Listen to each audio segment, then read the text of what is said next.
सवाल 6, हम परमेश्वर के प्रथम व्यक्ति को कैसे संबोधित करें? मत्ती 6 का 9 है, अतः तुम इस रीति से प्रार्थना किया करो, हे हमारे पिता तू जो स्वर्ग में है, तेरा नाम पवित्र मना जाए। यहाँ हम पाते हैं कि हमें परमेश्वर के प्रथम व्यक्ति को पिता कह के संबोधित करना चाहिए। सवाल 7, पिता के कुछ पद कौन कौन से हैं जिससा कि शास्त्रों में प्रस्तुत किया गया है? ये पढ़ें उत्पत्ति 1 का 1, आदि में परमेश्वर ने आकाश और पृथ्वी की सृष्टि की। यहाँ हम पढ़ते हैं कि सारे विश्व ब्रह्मांड का रचने वाला परमेश्वर पिता है। और पढ़िए दानियल 7 का 9 और 10, मैंने देखते देखते अंत में क्या देखा कि सिंहासन रखे गए और कोई अति प्राचीन विराजमान हुआ, उसका वस्त्र हिम सा उजला और सिर के बाल निर्मल उनके समान थे। उसका सिंहासन अग्निमय और उसके पहिए दगती हुई आग के से देख पड़ते थे। उस प्राचीन के सम्मुख से आग की धारा निकलकर बह रही थी। फिर हजारों हजार लोग उसकी सेवा टहल कर रहे थे और लाखों लाख लोग उसके सामने हाजिर थे। फिर यहीं बैठ गए और पुस्तक खुली गई। दानियल 7 का 9 और 10 में पढ़ने से हम पाते हैं कि पिता परमेश्वर हमारे न्यायकर्ता भी है।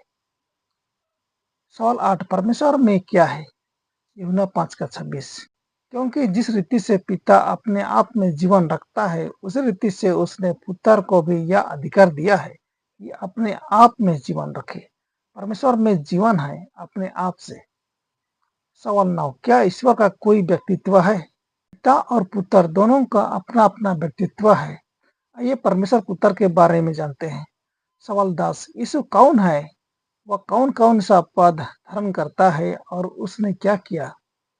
नंबर 1, यीशु वचन है, सब कुछ उसी के द्वारा बनाया गया। यूहन्ना 1 का 1 से 3। नंबर 2, वचन देहधारी हुआ। यूहन्ना 1 का 14। नंबर 3, उसकी यानी पिता की महिमा की चमक है।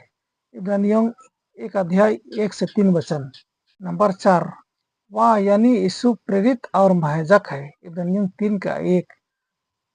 नंबर 5, मसीह का बहुमूल्य रक्त एक निर्दोष और बेदाग मेमने के समान है। पहले पतरस 1 अध्याय 18 और 19। नंबर 5, यीशु पिता के साथ एक वकील है। पहला यूहन्ना 2 का 1। नंबर 7, यीशु विश्वसनीय और सच्चा परमेश्वर का वचन है। प्रकाशित वाक्य 19 का 11 से 16 देखें।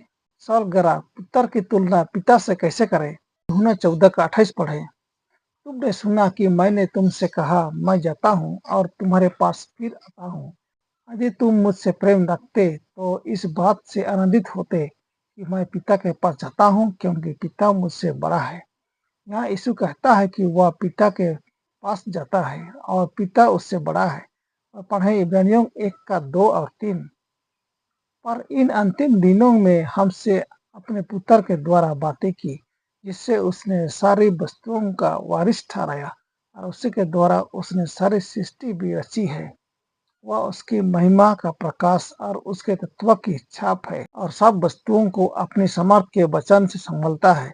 वह पापों को धोकर ऊंचे स्थानों पर महिमान के दाहिने जा बैठा।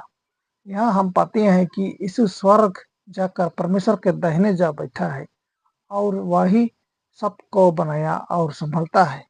सवाल 12, पिता से पुत्र को कौन से बहुमूल्य उपहार प्राप्त हुआ? यूहन्ना 5 का 26, क्योंकि जिस रीति से पिता अपने आप में जीवन रखता है, उसी रीति से उसने पुत्र को भी यह अधिकार दिया है कि अपने आप में जीवन रखे। यूहन्ना 10 का 17-18 में कहता है, पिता इसलिए मुझसे प्रेम रखता है कि मैं अपना प्राण देता हूँ कि उसे फिर ले लूं। और 18 वचन में कहता है, कोई उससे मुझसे छीनता नहीं, वरन मैं उससे आप ही देता हूँ। मुझे उसके देने का अधिकार है और उससे फिर लेने का भी अधिकार है। यह आज्ञा मेरे पिता से मुझे मिली है। यहाँ पढ़ के पाते हैं कि पुत्र को अपने आप में जीवन देने और वापस लेने का भी अधिकार पिता से पाता है। सवाल 13, यीशु ने पिता को किस प्रकार संबोधित किया? यूहन्ना 17 का 11, 21, 24 और 25 देखें। मैं आगे को जगत में न रहूंगा, परंतु ये जगत में रहेंगे और मैं तेरे पास आता हूँ। ये पवित्र पिता, अपने उस नाम से जो तूने मुझे दिया है उनकी रक्षा कर, कि वे हमारे समान एक हों। 21 वचन में कहता है कि वे सब एक हों, जैसा तू है पिता मुझ में है और मैं तुझ में हूँ, वैसे ही वे भी हम में हों, इसलिए कि जगत विश्वास करे कि तूने ही मुझे भेजा है।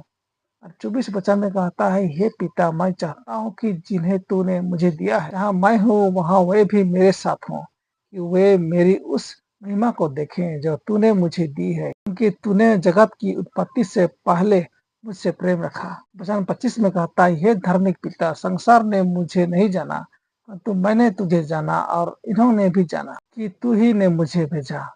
ये पदस्थल पढ़ के हम पाते हैं कि यीशु ने पिता परमेश्वर को हे पिता कहकर संबोधित किया। जैसा कि सुसमाचारों में दर्ज है, यीशु ने ईश्वर का उल्लेख करते समय मेरे पिता वाक्यांश को 57 बार दोहराया।